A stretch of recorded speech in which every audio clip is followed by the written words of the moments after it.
Magandang araw mga ka-Diskarte Chicks! Welcome back sa ating YouTube channel.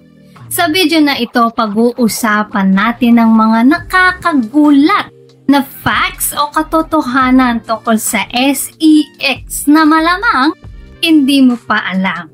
Mga guys, heto ang resulta na ni-research ko tungkol sa SEX na malamang ay baka hindi nyo pa alam. Kaya't wala nang paligoy-ligoy pa, tara na't simulan na natin.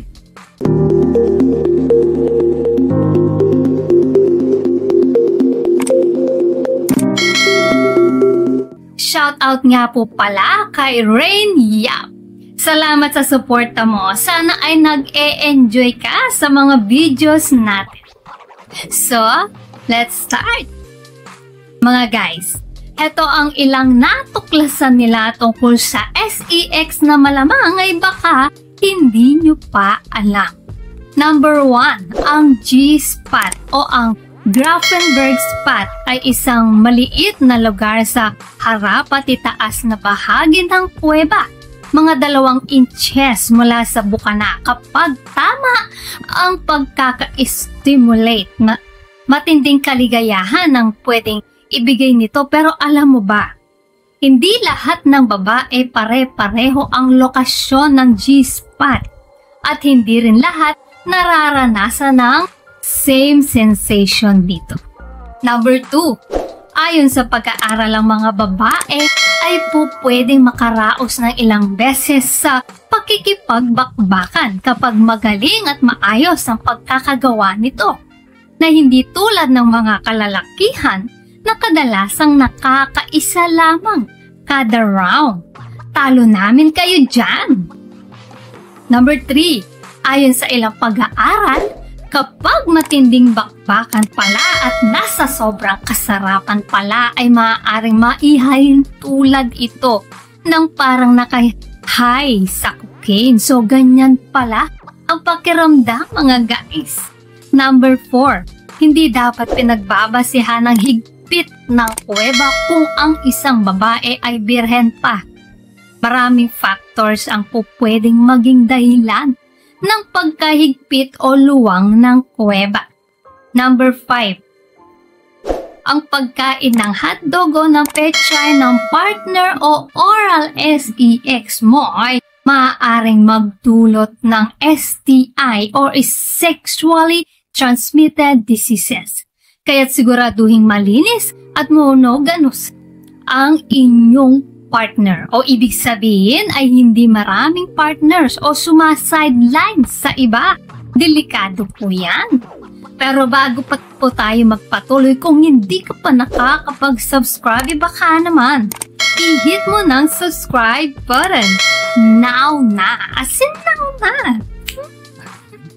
Number 6, alam mo bang pwede ring makaraos ang lalaki kahit walang inilalabas? Tinatawag ito na dry orgasm. Ayan, dagdag kaalaman. Number 7, hindi po nakakaapekto sa kasarapang sexual kung mabuhok o hindi ang isang lalaki. Wala po dyan ang kasarapan at hindi po yan basehan. Number 8, ang amoy ninyong mga lalaki ay malaking impluwensya sa pagiging attractive ninyo sa aming mga babae. Dahil ito sa tinatawag na pheromones. Kaya keep yourself smelling fresh and nice. Number 9, maaaring magbago ang boses naming mga babae kapag sobrang nag-e-enjoy na kami. Dahil daw ito sa hormonal fluctuations o pabago-bagong antas ng level ng hormones namin. Number 10, ang average haba ng pagkikipagbakbakan ay usually 5 to 10 minutes lamang. Hindi po ito pare-pareho sa bawat mag-partners. Pero bago tayo magpatuloy mga ka-Diskarte Chicks, kung hindi ka pa nakakapag-subscribe, hit that subscribe button as in now na para lagi kang updated sa next level tips at info. Number 11, kung gusto ninyo ng mas matinding arousal Sa pakikipagbakbakan ay po pwede ninyong subukan ang paglalagay ng piring. Inaalis kasi nito ang mga visual distractions at mas binibigyan ng focus ang ibang sensual na pakiramdam natin. Number 12, kapag malamig daw, lumiliit ang itlog ng lalaki para maprotektahan ang inyong sperms. May ganun talaga? Number 13, ang mani ng babae ay mas sensitibo kesa sa dulo ng dog. Kaya't ang pag-focus dito ay importante para makapagbigay ligaya sa babae. Dapat alam nyo na yan. Number 14, ang makaraos ka ng ganap ay nakakatulong para ma-boost ang iyong immune system. Ito ay ang nagre-release ng endorphins na nagbibigay ng pain relieving at mood boosting effect sa ating katawan. Number 15, pwede ka pa rin makabuntis kahit may regla na ang babae sapagkat ang sperm ay maaaring mabuhay sa loob ng ilang araw sa loob ng ari ng babae. Kaya't huwag ka masyadong kampante. Number 16, ang posisyon ng G-spot ay pwedeng magbago kapag buntis ang babae dahil sa hormonal shifts at physical na pagbabago sa babae. Number 17, meron parte ng utak natin na kung saan ay ang tinatawag na reward center na nadiscover nilang mas active sa lalaki kaysa babae kapag nakikipagbakbakan. Ito ang dahilan kaya mas agresibo ang mga lalaki kaysa sa babae. Kaya pala no? Number 18, mas madalas magfantasya ang babae sa lalaking personal na kakilala nila. Hindi tulad ninyo mga guys, na kahit sa mga celebrities o artista o sa mga taong hindi naman ninyo kilala grabe kayo ha. Number 19, ang average na edad ng sexual experience ay bumabata ayon sa pag-aaral.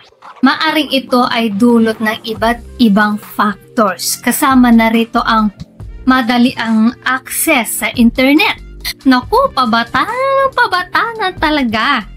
And the last but not the least, number 20. Ayon sa pag-aaral, ang SEX ay nakakadagdag at nakakabuti sa quality ng tulog ng isang tao.